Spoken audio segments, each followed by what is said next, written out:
தினந்தோறும் வேலை செய்தாலும் ஒரு சில நாட்கள் நம்முடைய வேலைக்கு சீக்கிரமே போகதான ஒரு சூழல் இருக்கத்தான் செய்கிறது. ஒரு விசேஷம் வருகிறது என்று சொன்னா நம்ம சீக்கிரமாகவே போய் காரியங்கள் எல்லாவற்றையும் செய்வோம்.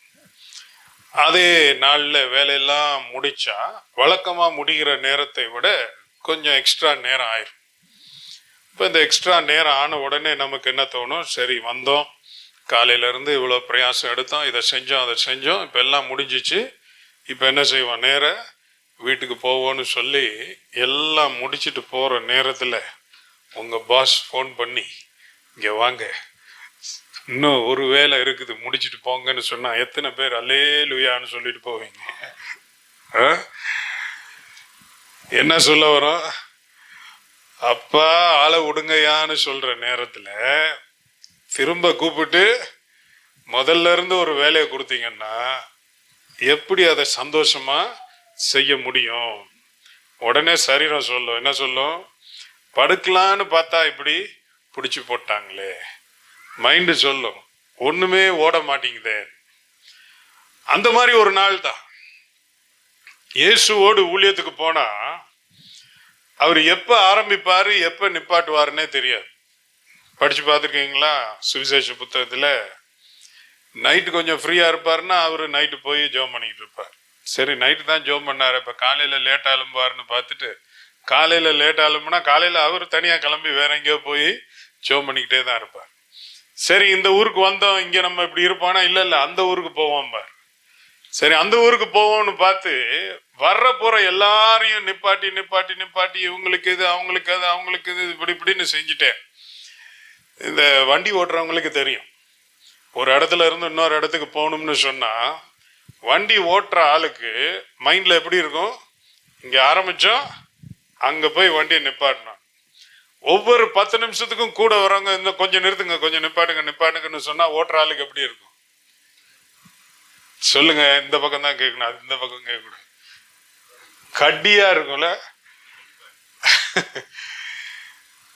இயேசுவோடு ஊழியத்துக்கு போனா அப்படித்தான், எங்க பிரேக் போடுவாருன்னு தெரியாது, எப்படி டைரக்ஷனை மாத்துவாரு தெரியாது. மத்தேயு 8ஆம் அதிகாரத்துல அந்த மாதிரி ஒரு சூழல். எல்லாம் முடிஞ்சு சரி போலாம் வாங்க அப்படின்னு சொல்லிட்டு கூட்டிட்டு போனேன். அப்ப 8ஆம் அதிகாரம் 23 இருந்து 27 வரைக்கும் வாசிப்போம். அவர் படவில் ஏறின போது அவருடைய சீசர்கள் அவருக்கு பின் சென்று ஏறினார்கள். அப்பொழுது படகு அலைகளினால் மூடப்படத்தக்கதாய் கடலில் பெருங்காற்று உண்டாயிற்று. அவரோ நித்திரையாயிருந்தார். அப்பொழுது அவருடைய சீசர்கள் வந்து அவரை எழுப்பி, ஆண்டவரே எங்களை ரட்சியும், மடிந்து போகிறோம் என்றார்கள். அதற்கு அவர், அற்ப விசுவாசிகளே, ஏன் பயப்படுகிறீர்கள் என்று சொல்லி எழுந்து காற்றையும் கடலையும் அதட்டினார். உடனே மிகுந்த அமைதல் உண்டாயிற்று. அந்த மனுஷர்கள் ஆச்சரியப்பட்டு, இவர் எப்படிப்பட்டவரோ, காற்றும் கடலும் இவருக்கு கீழ்ப்படுகிறதே என்றார்கள். இப்படி எல்லா ஊழியம் முடிஞ்சு இப்ப இந்த சம்பவம் வந்து இந்த இடத்துல மாத்திரம் இல்ல, திரும்ப மற்ற சுவிசேஷங்களும் இருக்கிறது. இப்ப இங்க சொல்லும் போது அங்க போலாம் வாங்க அப்படின்னு சொல்லி 23ஆம் வசனம் போடுமா. முதல்ல போனது யார்தான்? 23 போன அவர் படவில் ஏறின போது அவர் தான் ஏறுறார். அப்படின்னா இப்ப எங்க போகணுன்றது அவர் தான் முடிவு பண்ணி வாங்க அப்படின்ன உடனே சீஷர்களும் கூட ஏறினார்கள். இயேசு கூட இருக்கிறாருன்னா நமக்கு ஒரு தைரியம் தான், ரைட், அவர் எங்க கூட்டு போனாலும் சரி நல்லா தான் இருக்குன்ற மாதிரி ஏறிட்டாங்க. ஏறிட்டு உடனேயே அது நல்லா போயிட்டு இருந்த மாதிரி பாங்க. அடுத்த வசனம் 24ஆம் வசனம். அப்பொழுது படகு அலைகளினால் மூடப்படத்தக்கதாய் கடலில் பெருங்காற்று உண்டாயிற்று. போதும். இவங்க போயிட்டு இருக்கும்போது இருந்தா போல ஒரு பெரிய காற்று அடிக்க ஆரம்பித்தது. இப்ப இயேசுதான் வழிகாட்டி என்று சொல்லி ஏறிக்கொண்டு போகிறவர்களுக்கு ஒரு பெரிய கேள்வி வரத்தான் செய்யும். இந்த காத்து இப்படி வரும்னு சொல்லி இவருக்கு முன்கூட்டியே தெரியாதா? ஏன் இதெல்லாம் தெரிந்தோ இந்த ரூட்ல வந்தார்? சில நேரம் நம்ம சொல்லுவோம்ல, சொந்த செலவுல சூன்யம் வச்சுக்கிறோன்னு. சில ரூட்ல போனா டிராபிக் இருக்கும்னு தெரியும், ஆனால் பரவாயில்ல பார்ப்போம்னு சொல்லி போய் டிராஃபிக்ல மாட்டி இருக்கிற அனுபவம் நமக்கு இருக்குது. இந்த வம்பு வேணாம், இது ஷார்ட்கட்னால நம்ம சுத்தி போனா நல்லது அப்படின்னு இருக்கும்போது இதுக்குள்ள போய் மாட்டிக்கிட்டு அப்படியே நிக்கிற மாதிரி. நம்மை நடத்தி கொண்டு போகிற நம்முடைய ஆண்டவர் சில நேரத்துல நாம சற்றும் எதிர்பார்க்காத நேரத்துல ஒரு சின்ன முயற்சி செய்திருந்தால் இதை தவிர்த்திருக்கலாம் என்று நினைக்கிற நேரத்துல தெரிந்தும் அந்த சூழ்நிலைக்குள்ளே நம்மை கொண்டு போகிறார் என்று சொன்னால் அதற்கு ஒரு காரணம் இருக்கிறது. அந்த காரணம் அது நமக்கு உடனே புரியாது. ஆனாலும் இயேசுவோடு கூட வாழ்க்கை நடத்தி செல்கிற ஒவ்வொருவருக்கும் இந்த மாதிரி ஒரு அனுபவம் இருக்கத்தான் செய்கிறது. அந்த அடுத்த சுவிசேஷ பகுதியில் சொல்லியிருக்கு, திடீரென்று சொல்லி எந்த விதமான முன் அறிவிப்பும் இல்லாமல். முன்னறிவிப்பு இருந்திருந்தால் நம்ம எல்லாம் எத்தனையோ விதத்துல நம்மை நாமே ஆயத்தப்படுத்திடும். அந்த புத்தி உள்ள கன்னிகைகள் புத்தி இல்லாத கன்னிகைகள்னு வைத்திருக்கிற நேரத்துல அவங்க முன்கூட்டியே ஆயத்தமாய் இருந்ததுனால எண்ணெய் போய்கிட்டே இருக்குதுன்றதை பத்தி பிரச்சனை இல்லை. ஏன்னா அவங்க எக்ஸ்ட்ரா ஸ்டாக் வச்சிருந்தாங்க. அந்த மாதிரி வாழ்க்கையில வரக்கூடிய எல்லா சூழ்நிலைக்கும் நாம பாதுகாக்கக்கூடிய ஒரு நிலை, ஒரு வழி நமக்கு இருந்துச்சுன்னு சொன்னா எல்லாத்தையும் பாதுகாத்துருவோம். ஆனாலும் there are things that take us by surprise. நம்ம நினைச்சு கூட பார்க்காத நேரத்துல நம்மை அப்படி ஒரு பிடிச்சு என்ன செய்ய போகிறோம் என்கிற ஒரு நிலை நமக்கு வரதான் செய்கிறது. இது மற்றவங்க கதை சொல்லும் போது கேட்கறதுக்கு நல்லா இருக்கு. ஆனா இது நமக்கு நடந்துச்சுன்னு சொன்னா மண்டை வெடிச்சிரும்.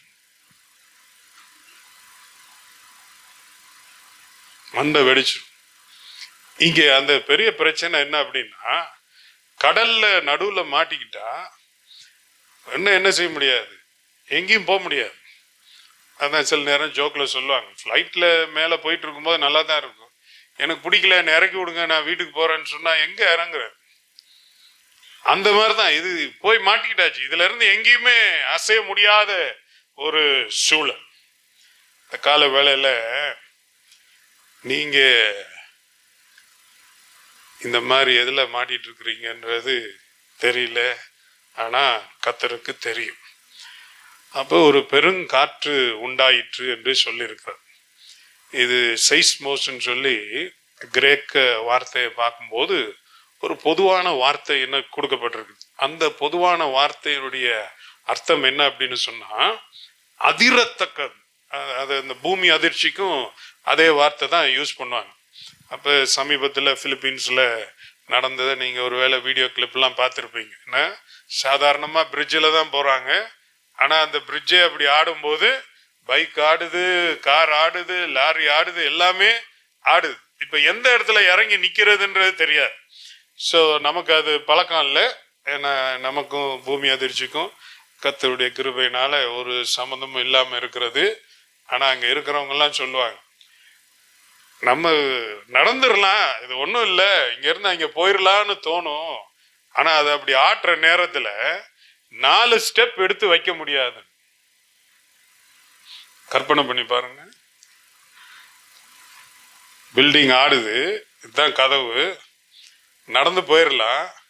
ஆனால் அது ஆட்டுற ஆட்டில் 4 ஸ்டெப் எடுத்து வைக்க முடியாமல் அது ஆட்டுச்சுன்னா அது எப்படி இருக்கும்? அப்போ அதே வார்த்தை தான் இங்கேயும் பயன்படுத்தப்பட்டிருக்கிறது.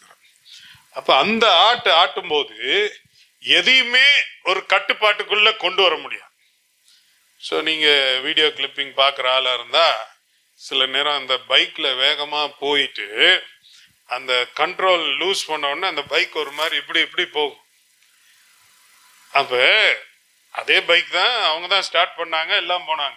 ஆனால் அது ஒரு லிமிட்டுக்கு மேலே இப்படி போயிருச்சுன்னா அது என்ன செய்ய முடியாது, திருப்பி நேர கொண்டு வந்து பேலன்ஸ்டாக கொண்டு போக முடியாது.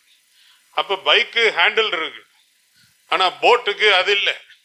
போட்டு அந்த பக்கம் இந்த பக்கம் போச்சுன்னா அதை ஆடாமல் இப்படி நிப்பாட்டுறதற்கு எந்த வழியுமே கிடையாது. திடீரென்று குலுக்குற என்ன, தமிழ்ல புரட்டாசி மாசத்துல நல்ல காரியம் செய்ய மாட்டாங்க.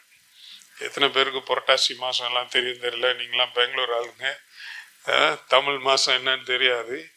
அப்போ புரட்டாசி மாசம் வீடு மாற மாட்டாங்க. ஏன் வீடு மாற மாட்டாங்கன்னா, புரட்டாசி மாசம் மாறினா புரட்டி புரட்டி போடுமா. எங்க இருந்து எங்க புரட்டி போடும் தெரியாது, ஆனா அவங்களுக்கு அப்படி ஒரு நம்பிக்கை என்ன. ஆனா இவங்கள புரட்டி புரட்டி தான் போட்டுச்சு, நிக்க முடியல இப்படி இப்படின்னு. அப்ப ஒன்று கஷ்டம் என்று சொன்னால் அதுல இருந்து அடுத்ததுக்கு போகிறதற்கு வாய்ப்பு இருந்துக்கும் போது இங்க இருந்து இங்க போயிடும். ஆனா இங்கேயும் நிக்க முடியல, வேற எங்கேயும் போக முடியல என்பது மிகவும் ஒரு கடினமான, தாங்க முடியாத, விவரிக்க முடியாத ஒரு சூழல்.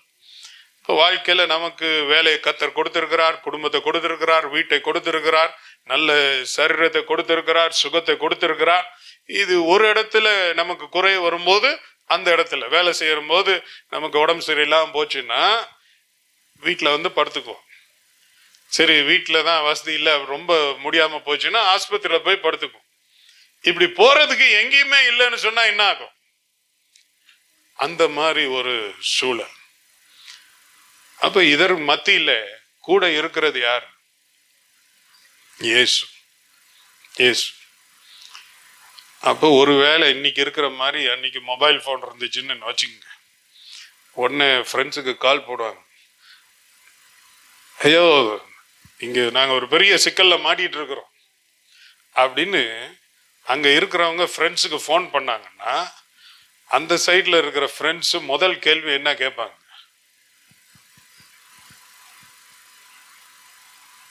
கற்பனை எல்லாம் பண்ண மாட்டீங்களா? என்ன கேட்பாங்க?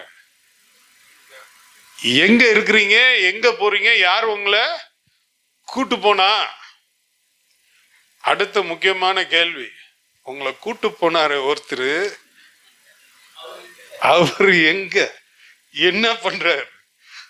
ஐயோ அதை ஏன் கேக்குறீங்க? அவர் பேசாம பட்டு தூங்கினுகிறார். அப்ப உங்களுக்கு அட்வைஸ் கொடுக்கறவங்க முதல்ல என்ன கொடுப்பாங்க? அப்பயே சொன்ன, இவர் நம்பி போகாதீங்க, அவர் வில்லங்கமான ஆளு பாருங்க. இந்த மாதிரி இருக்குன்னு தெரிஞ்சு அதுல உங்களை கூட்டின்னு போயிருக்கிறாருன்னா அப்ப இதுல என்னவோ இருக்குது. சரி, ஓகே, அப்படிதான் கூட்டு போனாரு. அப்ப அவரும்ல உங்களுக்கு கை கொடுத்துருக்கணும். அது எப்படி உங்களை வேலை செய்ய விட்டு அவரு பேசாம படுத்திருக்கலாம்?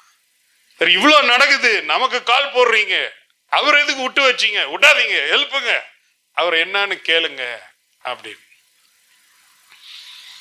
இன்னைக்கு நம்மள அந்த கேள்விதான் கேட்கிறாங்க. என்னமோ எங்களுக்கெல்லாம் வாழ தெரியாத மாதிரி உங்களுக்கு தான் வாழ தெரிஞ்ச மாதிரி, வாழ்க்கையில வேற ஒருத்தருக்கும் புரியாத சத்தியம் உங்களுக்கு தான் புரிஞ்ச மாதிரி, பைபிள் எடுத்துட்டு ஆண்டவர் வழி காட்டுவாரு ஆஹா ஓஹோன்ட்டு பைபிளை தூக்கிட்டு இயேசுவை பிடிச்சிக்கிட்டு நாங்கெல்லாம் போறோமேன்ட்டு போனீங்களே, எங்க அவரு என்ன பண்றாரு?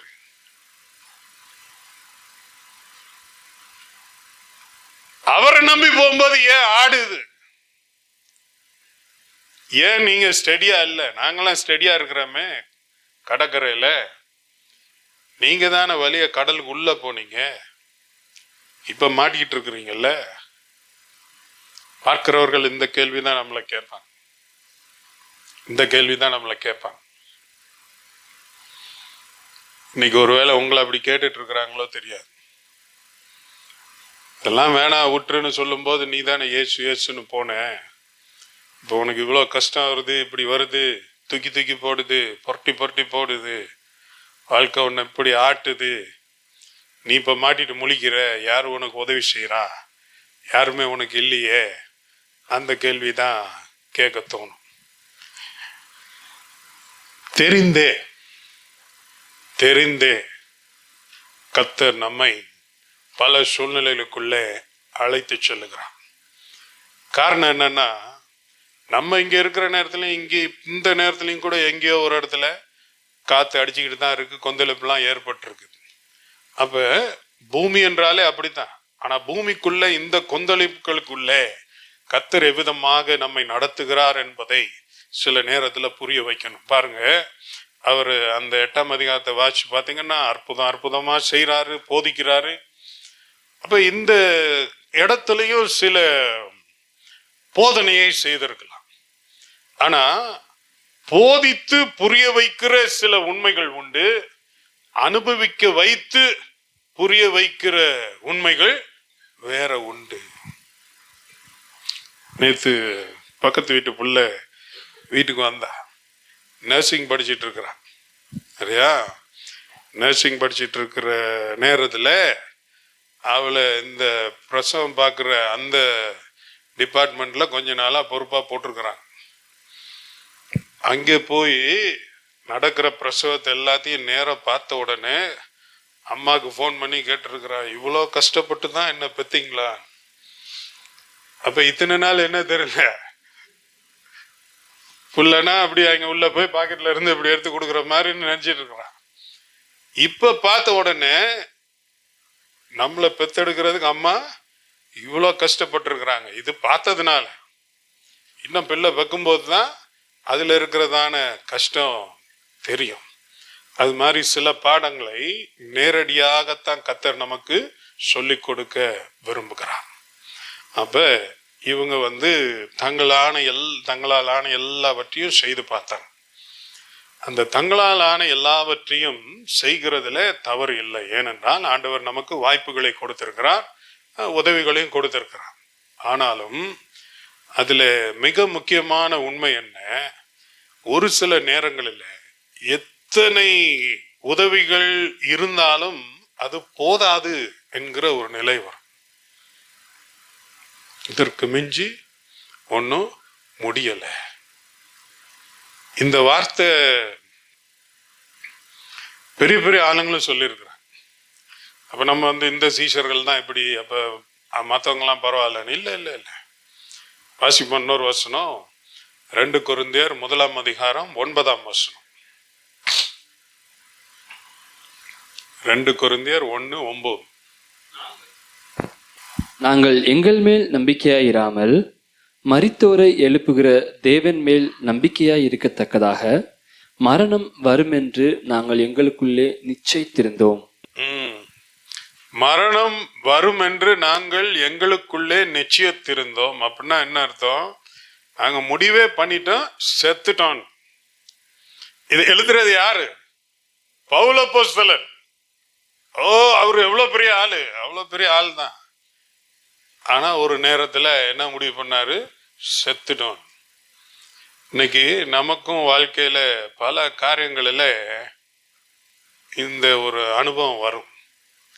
சில பலவீனம் வரும்போது, சில நேரத்தில் எதிர்பாராமல் ஆஸ்பத்திரியில் போய் நம்மளை சேர்க்கும் போது, இல்லை டாக்டர் கொடுக்கக்கூடிய ஒரு அதிர்ச்சி செய்தியின் போது, இதெல்லாம் வரும்போது நம்ம மைண்டுக்குள்ள என்ன வரும்? செத்துட்டோம், செத்தோம், இதுதான் கடைசி. எல்லாத்தையும் ஒரு தடவை நல்லா பார்த்துக்குவோம். வீட்டை விட்டு ஆஸ்பத்திரிக்கு போகும்போது திருப்பி இந்த வீட்டுக்கு நம்ம வரமாட்டோம், எல்லாம் இப்படி இருக்குது பார்த்துக்குவோம். வீட்டு நாய்க்கு டாட்டா சொல்லும்போது கூட, டாட்டா, இனிமேல் ஒன்று எங்க பார்க்க போறேன் நான். எத்தனை பேர் டாட்டா சொல்லிருக்கீங்க அப்படி?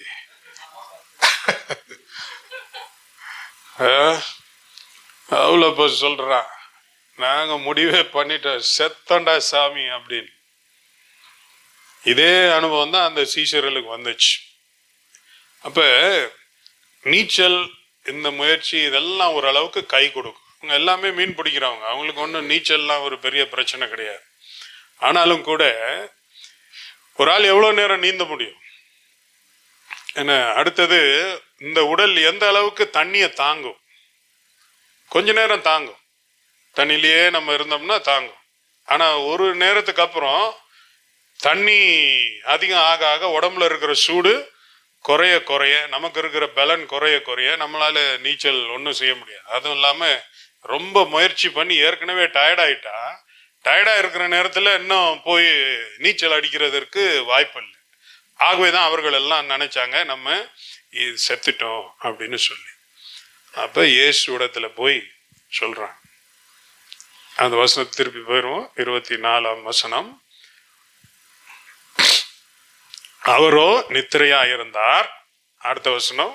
அப்பொழுது அவருடைய சீசர்கள் வந்து அவரை எழுப்பி, ஆண்டவரே, எங்களை ரட்சியும், மடிந்து போகிறோம் என்றார்கள். ஆண்டவரே, செத்துக்கிட்டு இருக்கிறோம், மடிந்து போகிறோம். செத்துக்கிட்டு இருக்கிறோம், எங்களை காப்பாத்துங்க, எங்களை காப்பாத்துங்க. அப்ப எந்த அளவுக்கு மரணத்தின் அந்த பயம் பிடித்து விட்டது. இங்க என்ன நடந்துச்சுன்றதை நான் பின்னாடி சொல்லுகிறேன். ஆனா அந்த பயம் பிடித்த உடனே அவரை விட்டா வேற வழி இல்லைன்னு சொல்லி அவரை எழுப்புகிறார்கள். அந்த நேரத்தில் அறிவுக்கு எட்டாத ஒன்று, நம்ம அறிவு சாதாரண நேரத்தில் மூளை நல்ல வேலை செய்யும், தெளிவா இருக்கும்போது. இந்த ஏதாவது நம்மளை குழப்பி விட்டுருச்சுன்னா அந்த சிந்திக்க வேண்டியது சரியா சிந்திக்காது. இப்ப காப்பாற்றுறதற்கு அவரால் முடியும் என்று சொல்லி அந்த நம்பிக்கை இருக்கும்போது அவர்கிட்ட போய், ஆண்டவரே நீங்க டிஸ்டர்பன்ஸ்க்கு மன்னிச்சு கொள்ளுங்க, பட் நிலைமை கொஞ்சம் ஒரு மாதிரி இருக்குது, என்ன செய்யலாம் சொல்லுங்க அப்படிங்கிறது அது வேற.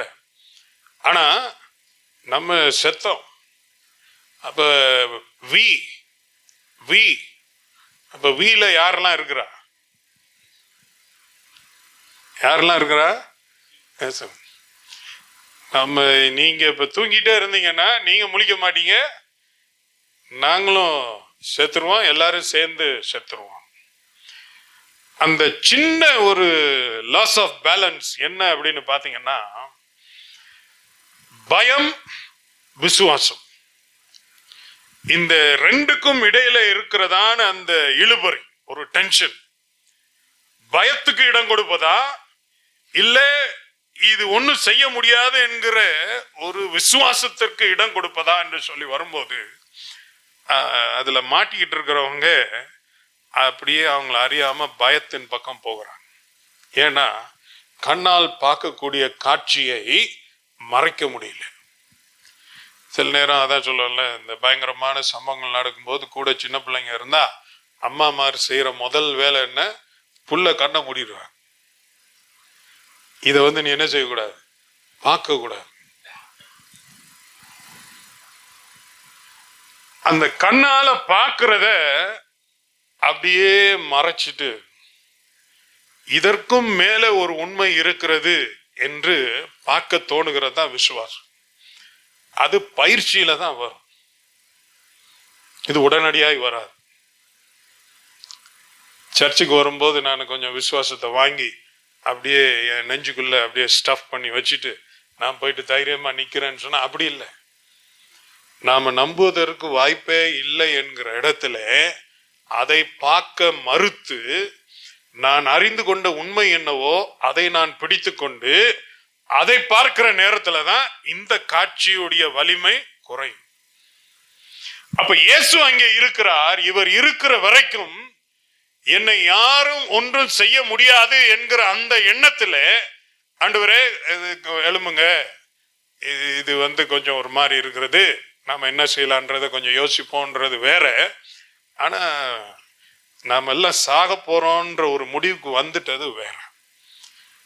இப்ப இந்த பயம் உண்மை போல நடக்கிற சம்பவத்தை காண்பித்து இதுதான் எல்லாம் என்று சொல்லி நம்மை நம்ப வைக்கும். அதைவிட பராக்கிரமசாலியாய் ஒருவர் நம்மோடு இருக்கிறார் என்பதை மறக்க செய்யும். அதனால அன்னைக்கு நடந்த அந்த பாடம், வாழ்க்கை பாடம் என்ன?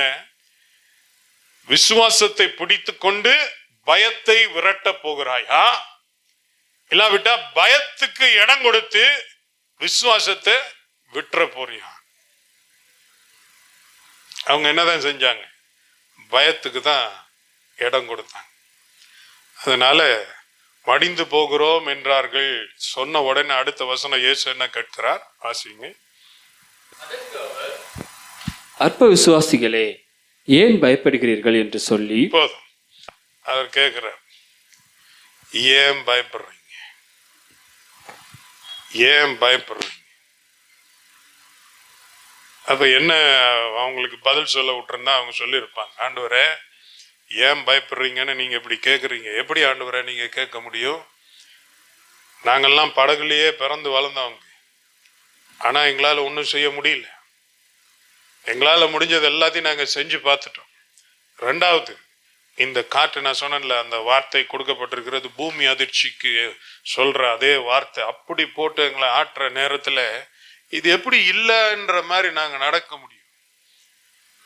அதுக்கும் மேல நீங்க இவ்வளவு நடந்தாலும் ஒண்ணுமே சொல்லாம நீங்க பேசாம படுத்துட்டு இருக்கும்போது எங்களுக்கு ஒரு பயம் வருமா வராதா அப்படின்னு சொல்லி நிறைய காரணங்கள் கொடுத்துருப்பாங்க.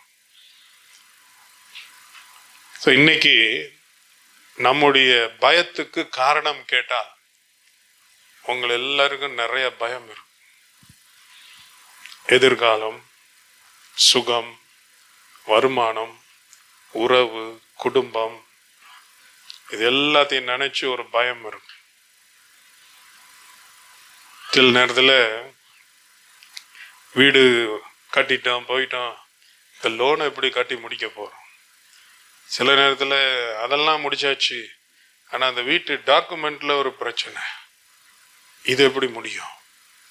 ஸோ இப்படி ஒவ்வொரு காரியமும் நமக்கு பயத்தையே கொடுத்துட்டு இருக்கிற நேரத்தில் ஆண்டவர் நம்மிடத்துல சொல்லுகிறது, நீ உன்னுடைய கவனத்தை திருப்பணும். அது எப்படி ஆண்டவரை திருப்புறது? அதுக்கு தான் உனக்கு பயிற்சி தேவை. அதனால்தான் நாம் எல்லாம் சீஷர்கள். இல்லாட்டி நாம் எல்லாம் இன்னைக்கு ஆசிரியர்களா மாறியிருப்போம். நம்ம ஏன் இன்னும் ஸ்டூடெண்டா இருக்கிறோம்னா இந்த காரியம்லாம் நம்ம லைஃப்ல படிச்சு கொண்டே இருக்கணும்.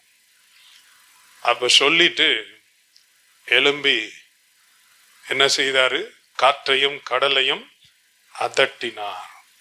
இதை அதற்ற நேரத்துல இந்த உலகம் எப்படி உண்டாக்கப்பட்டது என்கிற அந்த காட்சியை நாம கற்பனை பண்ணி பார்க்க முடிகிறது.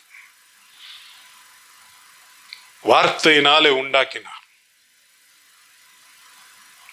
இன்னைக்கு தம்முடைய சீஷர்களுக்கு அதோடைய ஒரு சின்ன சாம்பிளை காட்டுறார். காட்டிட்டு என்ன சொல்றாரு? இதன் மேல எனக்கு அதிகாரம் இருக்கிறதுனால நான் இருக்கிற வரைக்கும் நீ பயப்பட தேவையில்லை, நீ பயப்படக்கூடாது. இல்லாண்டவரே அது பயமுறுத்துற மாதிரி, அது பயமுறுத்துற மாதிரி தான் இருக்கும். ஆனா நீ பயப்பட வேண்டாம். கர்த்தர் அன்னைக்கு ஒரு சிறு காரியத்தை அவர்களுக்கு செய்து காட்டினதுனால அவர்களுக்கு அதை பார்த்து கொள்ள முடிந்தது. நல்லா தெரிஞ்சுக்கொள்ளுங்க, நாம உட்கார்ந்திருந்து செய்தி கேட்கிறதன் மூலமாக, இல்லை நாம போய் தனியா உட்கார்ந்து பைபிள் வாசிக்கிறதுனால தெரிந்து கொள்ளக்கூடிய உண்மைகள் ஏராளம். அதை நாம் மறுக்கல. நிறைய காரியம் அப்படிதான் நமக்கு புரிகிறது. ஆவியானவர் நமக்குள்ளே கிரியை செய்கிறார். சில நேரத்துல அப்படி சங்கடமான ஒரு இடத்துல கொண்டு போய் நம்மளை விட்டுறார். நீங்க இந்த நேஷனல் ஜியோகிராபிக் ப்ரோக்ராம்லாம் பார்த்தீங்கன்னா சில நேரத்துல அவங்கள ஹெலிகாப்டர்ல கொண்டு போய் ரொம்ப காடான பயங்கரமான ஒரு இடத்துல கொண்டு போய் மேல இருந்து இறக்கி விட்டுருவாங்க. அவங்க சேலஞ்ச் என்னன்னா அங்க இருந்து திரும்பி அவங்க சொன்ன இடத்துக்கு வந்து சேரணும். அப்ப வந்து சேர்றதுல எத்தனையோ காரியங்களை கடந்து வரணும். திடீரென்று பெரிய உயரத்துல இருந்து இறங்கணும். வேறொரு நேரத்துல பயங்கரமா காட்டாற்று வெள்ளம் ஓடிட்டு இருக்கும் போது அதை கிராஸ் பண்ணும். அங்க பாம்பு வருமா, அது வருமா, எது வேணா வரும். எல்லாத்துக்கும் ஆயத்தப்பட்டு அதை விட்டு வெளியில வரும்போது தான் அவங்களுக்கு ஒரு கமாண்டோ ட்ரைனிங் கம்ப்ளீட். அப்ப இந்த கமாண்டோவா வேலை செய்யற ஆளுக்கு என்ன சொல்லி கொடுத்தா பத்தாது. எதிரி வருவான், அப்படியே திரும்பி அப்படியே சுற்றணும். இதெல்லாம் நல்லா வாயில தான் வடை சுட முடியும், ஒன்னும் வேலைக்காக. அங்க கொண்டு போய் இது எங்க இருந்து எப்படி வரும்னு தெரியாத அந்த நேரத்துல தான் படிச்சுக்கிட்டு நாளைக்கு அவர்கள் எதையும் செய்ய ஆயத்தமா இருக்கிறாங்க. ஆண்டவர் உங்களை உருவாக்க நினைக்கிற நேரத்துல, எல்லா நேரத்திலையும் இல்லை, ஆனா சில நேரத்துல அப்படி இக்கட்டான ஒரு நிலைமையில கொண்டு போய் விடுகிறார். உடனே மிகுந்த அமைதல் உண்டாயிற்று. அப்ப அந்த ஒரு ஆர்டிஸ்டுடைய ஒரு இமேஜினேஷன் யோசிச்சு பாருங்களேன். கடல் அலைங்கும் போது எல்லாத்தையும் இப்படி இப்படி வரைஞ்சிருப்பார். ஆனா அந்த கடைசி லைனை அவர் ஒரு படமா வரையணும்னா இப்ப கடலை வரையும் போது என்ன ஆகும்? கடல் ஸ்ட்ரெயிட் லைன்ல நிக்குது. அதுக்கப்புறம் அவரு ஒண்ணு சொல்லு, எல்லாம் அமைதியா இருக்கு.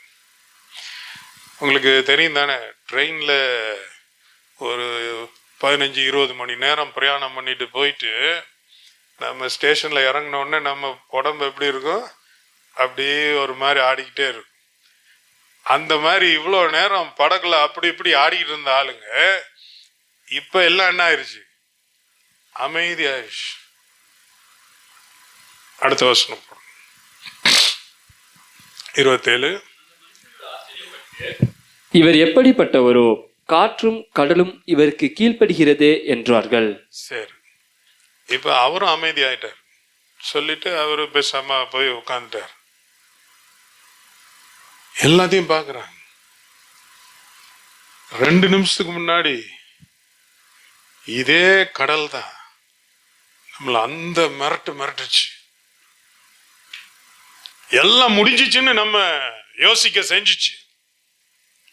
ஆனா எழும்பி போட்ட ஒரு சத்தத்துல இதெல்லாம் இப்படி அடங்குதோங்கும் போது, இப்பதான் இவர் சும்மா சவுண்டு கொடுக்கிறவர் இல்ல, அதெல்லாம் அப்படிதான்பா, அதெல்லாம் பரவாயில்லன்னு சொல்லி நம்ம கிட்ட கதையை கொடுக்கிறவர் அல்ல. அவர் சொன்னபடியே நடக்கும். கர்த்தர் சொல்ல ஆகும், கட்டளையிட நிற்கும். அப்படி அதிகாரம் உள்ள ஒருவர் நம்ம கூட இருந்திருக்கிறார்.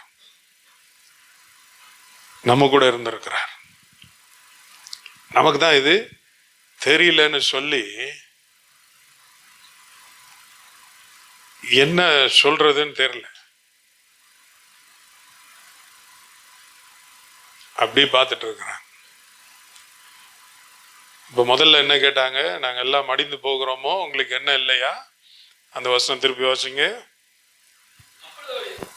அப்பொழுது அவருடைய சீசர்கள் வந்து அவரை எழுப்பி, ஆண்டவரே எங்களை ரட்சியும், மடித்து போகிறோம் என்றார்கள். சரி, இது இந்த அடுத்த இதுல சொல்லும் போது இதை குறிச்சு உமக்கு கவலை இல்லையான்னு இருக்கிறார். ஆனா இந்த குரூப்ல இருந்த பேதுரு பல வருஷங்கள் கழிச்சு அவர் எழுதுறார். அதை வாசிப்புமா? 1 பேதுரு 5ஆம் அதிகாரம் 7ஆம் வசனம். அவர் உங்களை விசாரிக்கிறானபடியால் உங்கள் கவலைகளை எல்லாம் அவர் மேல் வைத்து விடுங்கள். இந்த போட்ல போனவர் தான் இப்போ ஒரு முடிவுக்கு வந்துட்டார். ஆண்டவர் அனுப்புனா எந்த போட்லயும் போலாம், எங்கேயும் போலாம். இப்ப அவர் மத்தவங்களுக்கு சொல்றாரு, அவர் இருக்கிறாரு, அதனால நீங்க என்ன செய்யாதீங்க, ஒண்ணுக்கு கவலைப்படாதீங்க, அதெல்லாம் தைரியமா இருக்கு, அவர் பார்த்துக்குவார். அதுக்கப்புறம் அவர் எங்க போறதுக்கும் கவலைப்படல. அவரை மரண தண்டனைக்கு நேரா கொண்டு போனாங்க, அவர் கவலையப்படல. சிறைச்சாலையில கொண்டு போய் போட்டாங்க, கவலையப்படல. ஏன்னா அவருக்கு தெரியும் கூட இருக்கிறார். இன்னைக்கு உங்களுக்கும் இந்த போராட்டம் திரும்ப திரும்ப வரும். நீங்க கேட்பீங்க, ஏன் எனக்கு இவ்வளவு போராட்டம்? அந்த பாடத்தை நீங்க படிச்சு கொள்ளுகிற வரைக்கும் திரும்ப திரும்ப வரும். அதனால இந்த விசுவாசத்திற்கும் இந்த பயத்துக்கும் இருக்கிற போராட்டத்தின் நடுவில் நாம நிச்சயமாய் இருக்கிறோம். காண்கிற காட்சிகள் நமக்கு பயத்தை கொண்டு வரும், அறிந்திருக்கிற உண்மைகள் நமக்கு விசுவாசத்தை கொண்டு வரும். நம்மை பொறுத்தவரையில அமைதின்னு சொன்னா எதுவுமே இருக்கக்கூடாது. ஆனா வேதத்தை பொறுத்தவரையில அமைதி என்று சொன்னால், அமைதிக்கு காரணமானவர் நம்ம கூட இருந்தா அதுதான் அமைதி. இந்த காத்து அடிக்கிறது அடிச்சுட்டு அது போயிடும். என்ன கொந்தளிக்கிற கதல் கொந்தளிச்சுட்டு அது பார்த்துட்டு போயிடும். நம்ம ஆட்டுற காரியங்கள்லாம் ஆட்டிட்டு போயிடும். ஆனா அது ஆடும் போதும் சரி, அமைதியா இருக்கும் போதும் சரி, கூட இருக்கிறவர் இருந்தாருன்னா வாழ்க்கையில எப்பயுமே அமைதிதான். அந்த ஒரு உணர்வை மாத்திரம் கர்த்தர் நமக்கு கொடுப்பாராக. அதனால அவர் நமக்கு புரிய வைக்கிறது என்ன? உன்னுடைய அந்த கஷ்டத்துல நான் இல்லைன்னு நினைச்சிட்டு நீ அதையே பார்த்துக்கிட்டு என்ன மறந்துடுற. ரெண்டாவது, நான் இருக்கிறது உனக்கு கண்ணுக்கு தெரியல. நான் இருக்கிறதையும் நான் உதவி செய்கிறதையும் நீ என்னைக்கு புரிஞ்சு தெரிஞ்சு கொள்ளுகிறையோ அதற்கப்புறம் இது எது வந்தாலும் நீ பயப்பட மாட்ட. அப்படி பயப்படாத ஒரு ஆளா உன்னை மாத்துற வரைக்கும் நான் உன்னை இந்த மாதிரி பாடங்களை சொல்லி கொடுத்துக்கிட்டே தான் இருப்பேன். அதனால்தான் கடைசியில பவுல் அப்போஸ்தலன் எழுதுற, நாங்க செத்தோன்னு நினைச்சோம். இப்ப அந்த வசனத்தின் முதல் பகுதியை திரும்ப வாசி பாருங்களேன். 2 கொரிந்தியர் 1:9. நாங்கள் எங்கள் மேல் நம்பிக்கையாய் இராமல் மரித்தோரை எழுப்புகிற தேவன் மேல் நம்பிக்கையாய் இருக்கத்தக்கதாக. நாங்க எங்களை நம்புறதுக்கு இல்லை, ஆனா மரித்தோரை உயிரோடு எழுப்புகிற தேவன் பேரில் நம்பிக்கையாய் இருக்கத்தக்கதாக. அப்படின்னா என்னால முடியும்னு செய்கிறதெல்லாம் ஒரு லிமிட்டோட நின்னாலும் அதற்கு மேலே அவர்தான் என்ற அந்த நம்பிக்கைக்கு போகிற வரைக்கும். அப்ப நீங்களும் நானும் வாழ்க்கையில நகர்ந்து நகர்ந்து அந்த நிலைக்கு போகணும். அவர் இருக்கிறார், பார்த்து கொள்வார். இந்த கால வேளையில இப்படி அலக்களிக்கப்பட்டு உடைக்கப்பட்டு தடுமாறி கொண்டு இது என்ன விட்டு போயிருமோ, எல்லாம் முடிஞ்சிச்சா, நான் செத்துருவோம் போல இருக்கு, நான் சாகிறத தவிர வேற வழியே இல்லைன்ற மாதிரி இருக்கிறது, இல்லாவிட்டா போச்சு போச்சு என்று இப்படி அற்புதமான வார்த்தைகளை பேசி கொண்டிருக்கிற ஆட்களை கர்த்தர் எப்படின்னு கேட்கிறார். சிலர் பேச மாட்டாங்க, அப்படியே உட்கார்ந்து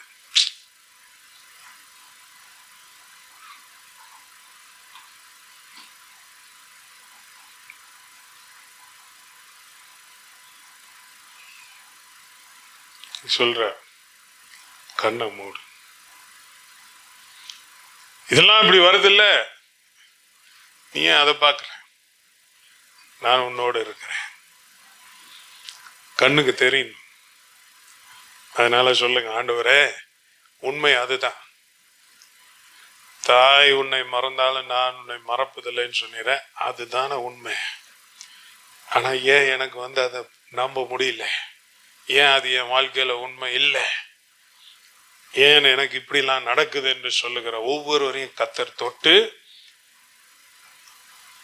பேதுரு எப்படி மாத்தினார், அவர் இருக்கிறாருங்க, நீங்க ஒண்ணுக்கோ கவலைப்படாதீங்கன்னு எழுதினாரோ அதே மாதிரி நீங்களும் நல்ல வார்த்தைகளை பேச கர்த்தர் உங்களுக்கு கிருபை கொடுப்பாராக. ஆமென். அதனால இது யாரும் சின்னவங்க பெரியவங்கன்னு இல்லை. பெரியவங்களுக்கு சரீர பலவீனத்தை குறித்து எண்ணங்கள், சிறியவர்களுக்கு எதிர்காலத்தை குறித்ததான எண்ணங்கள், என்ன பணம் இருக்கிறவங்களுக்கு இது இருக்குமா போயிருமான்ற அந்த எண்ணம், பணம் இல்லாதவங்களுக்கு நமக்கு வாழ்க்கையில என்னைக்காவது பணம் வருமானது எண்ணம், வீடு இல்லாதவங்களுக்கு வீடு கிடைக்குமான்ற எண்ணம், வீடு இருக்கிறவங்களுக்கு இந்த வீட்டுக்கு ஏதாவது ஆயிடுச்சுன்னா என்னவாது நம்மளே விலை கொடுத்து இதெல்லாம் வாங்கி வச்சுக்கிறோம். இது எல்லாத்தையும் விட்டு கர்த்தர் ஒரு பெரிய சமாதானத்தை கொடுப்பாராக. அதனால சமாதானம் என்றால் என்ன? சமாதான பிரபு நம்ம கூட இருக்கிறது தான், வேற ஒண்ணும் கிடையாது. விசுவாசம்னா என்ன? அவர் நம்ம கூட இருக்கிறார் என்பதை உணர்ந்து கொள்வதுதான். மீதி எல்லாம் எப்படி மாறும்? அதெல்லாம் எதிர்பார்ப்பு. சில நேரத்தில் விசுவாசத்தை எதிர்பார்ப்பையும் குழப்பிக்கிறார். விசுவாசம்னா என்ன? இப்படிலாம் நடக்கும்னு நான் நினைக்கிறது தான் விசுவாசம். அது எதிர்பார்ப்பு, எக்ஸ்பெக்டேஷன். விசுவாசம்னா என்ன? எது எப்படி நடந்தாலும் நான் நல்லா இருப்பேன், ஏன்னா என் கூட நல்லா வச்சிருக்கிறவர் ஒருத்தர் இருக்கிறார், அவர் கண்ணுக்கு தெரியும்.